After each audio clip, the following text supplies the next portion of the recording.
Good morning, everyone. Hopefully, everyone's having a good day. Last night, looking around my news feeds, and it turns out things are not so good in the Microsofty world.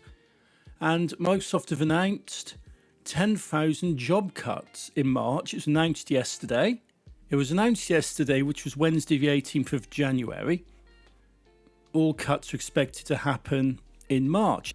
Amazon have cut 16,000 jobs as well, so Microsoft are definitely not alone in that. Facebook and other businesses have been cutting them over the last few months as well, because the economy around the world is not as strong as it used to be. And having a quick look through this Guardian article, everything I talk about today will be linked in the description of this video, and definitely go and worth a read on a lot of it. So, Microsoft Chief Executive Satya Nadella said in a blog post, which I'm going to have to find a link for, that customers had increased their digital spend when McAfee hit. You can't say that word on the tubes, you know.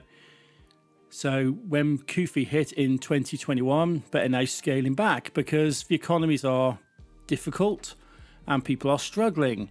We are now seeing them optimize their digital spend to do more with less, which I think is true, because everybody's struggling right now. Although with this, Nadella did say that the next wave of computing is going to be the AIs, and I know Microsoft, I don't know if they have done or they're going to invest about $10 billion into OpenAI. And these are people that create ChatGPT, that chatbot, which is more than a chatbot. I've seen people use it to make YouTube apology videos, to write malware, to even write Nick Cave songs. That was popular. Microsoft are saying, well, people are cutting back. We can't afford all this staff. And we're just going to invest obscene amounts of money in AI chatbots. So at the moment, 220,000 people work for Microsoft, with cuts representing less than 5%. A lot of sources I've read did say it's around 3 to 4%, so it's still significant given the numbers. One of the big reasons Microsoft's citing here is a slump in the personal computer market after a pandemic boom fizzled out. Well, I guess everybody works from home. You have to buy new computers and laptops and all that equipment. And given the fact that most people outside of business use live on their phones, and last time I looked, Windows haven't had a phone in some time. I can see desktop and laptop computers not being that big with the casual market. Seeing a slowdown in demand with the cloud computing unit, which is the largest part, which is now the largest part of its business. I think they mean part of its business. Although when it comes to the cloud, when it comes to servers, the world runs on AWS, which is Amazon, for the hardware for the physical locations for the data centers, and Linux for the server software, because Microsoft's never had an inroad into the software side, and they're reasonably competitive on the hardware side, but Amazon's still miles ahead of them. It's also Windows and the accompanying software, because Windows 11, I mean, I'm pretty confident in saying that didn't really release on a good note. That wasn't received well. People didn't like it. People don't like the design of it. People don't like the in-menu ads. They don't like the increased levels of data collection. They don't like the requirement to sign up for a Microsoft account in order to install the thing. And given that most businesses, which are the source of most sales of Windows, are not early adopters, these are people who stay on platforms right up until the end of life, and in a lot of cases beyond. There's still people running Windows XP, you know. I know quite a few big businesses that are still on Windows 7, and that's been end of life recently. So definitely not getting the sales on that one. On top of this, Microsoft have been going on a massive spending spree recently, buying up loads of different gaming studios and this, that and the other. They bought out Bethesda, but it looks like the Activision Blizzard deal is going to go through, and that's $68.7 billion for a company which is saying they're struggling for money because people aren't using your products as much. Spending $68.7 billion on a game studio is definitely a bit of an extravagance. Of course, with this, Microsoft will be cutting from all divisions. There will be the cloud side, there will be the Windows development side, that will be the Microsoft Office side, that will definitely be the gaming side, because Microsoft have a lot of game studios. They have loads of game studios, and they're definitely going to need to find a lot of people from that angle, which is not great for gamers, because that does put projects in jeopardy. Microsoft, how much money are you actually getting in? Are you really struggling that much? Let's cut over to macro trends. And this is a revenue report for 2010 to 2022. So looking at the last few here, you were looking from 2022, from 2021, 198.27 billion US dollars, 17.96 increase on the previous year. Cut into the last quarter, September 30th, 22, it was 50.122 billion, which was a 10.6% increase in the previous year. So you're still making a ton of money, you know. You're just spending a ton of money. 67 billion on a game studio and 10 billion on a chatbot. Okay, right. And where does this affect the gamers? Right.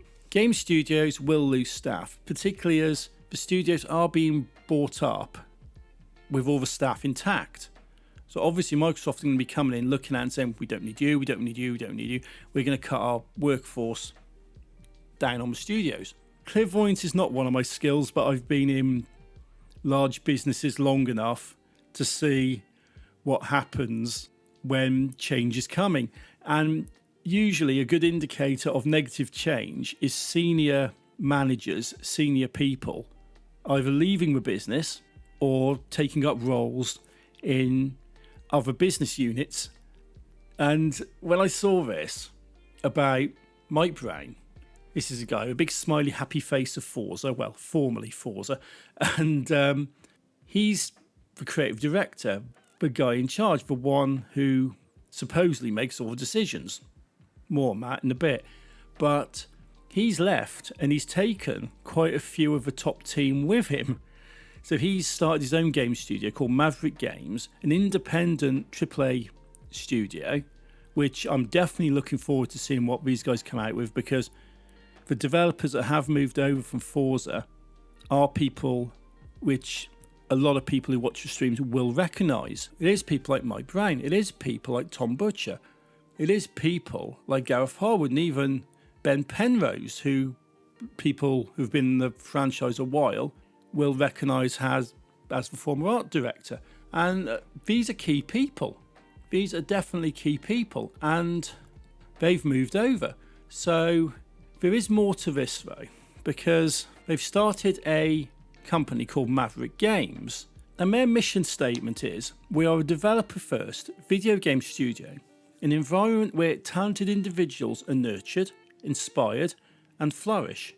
So take risks, be curious, be creative, be bold, be innovative, be you. And that's actually, not only is that a really cool mission statement, but actually a sign of what they've come from. They've started a studio, and this is their mission statement, this is their goal, this is what they want. And they've obviously done this because they weren't getting any of this stuff where they were at Playground Games. Playground Games was the antithesis of this. I think there was definitely a rut at Playground Games which was causing the developers to become disillusioned and want to go and seek to do something better with their ideas. And I'm going to cut over here to Games Industry Biz. It is linked off Maverick Games, but I'll put all this stuff in. I can say there's the writing on the wall. You can see things are going to change, things are not going to go well in Microsoft, so you get out before you're kicked out, right? it doesn't seem to be the case here. I'm going to scroll down here. This article is really good. I will link this and I recommend everyone go in and read this because this is really good. There's some really good stuff from Mike Brown here. He says, we shipped Forza Horizon 5, which was a thrill to work on. As much as I had an amazing journey at Playground, I was asking myself, what's next? Do I stick with this fun, good job, or do I look for other opportunities? Okay. And the most telling quote here is, games are made in a very certain way that brings with it real security. We know that if we do things in a row, we will hit the date and the game will come out. I think there are other ways where you can still hit the day but also do a load of new things on the way. It is a truism that you can be creative or you can be cautious, but you can't be both. You either decide to mitigate risks, which limits creativity, or you can embrace the risks, which releases creativity. We're going to build a team where we can really encourage them to take creative risks, to try new things, and really celebrate that as a part of our culture. That is very telling because obviously you're coming into a studio saying this is what we're going to do. This is something which they wanted to do at Playground but were stopped from doing so, probably by the higher ups at Microsoft. Because a lot of the complaints I've seen about Forza Horizon 5 is that it's a cookie cutter game. It's the same as 4, but you've just put a new map in, you've moved it to Mexico. And this seems to echo those criticisms. You can do something risky, you can do something creative, you can go and do something which pushes what people expect, or you could just keep releasing the same thing over and over and over again because it's a proven formula and it works. And I think this is definitely where this decision's come from, and definitely a bad sign when it comes to the Xbox gaming division. Because if this is going on in Playground Games, it's going on with the Bethesda titles, it's going on with the Halo titles, it'll be going on with the Activision Blizzard titles when they eventually do come over. You're essentially stifling creativity and just making cookie cutter games, just going boom, boom, boom, and people are getting bored of them. And as such, the developers and studios are being pushed just to create quantity over quality. So it's not about developers, it's not about creativity, it's about going, right, we found something that works, that people like, this franchise has got a good brand name, let's go and milk it. That seems what they're doing, and I don't blame any of the developers for getting out and going and doing what they want to do, the ideas that they've got, and I definitely look forward to that. Times are not good in the world of Microsoft. It isn't. Microsoft are not a great company anyway. They haven't been a great company probably ever, and the way that they treat their customers is not amazing. But the thing I would say about Microsoft is up until now they have the best gaming infrastructure, the best games, they have the best platforms. This definitely looks like there's going to be some disruption here, probably not for the better, but we'll have to wait and see. But certainly disruption is going to happen.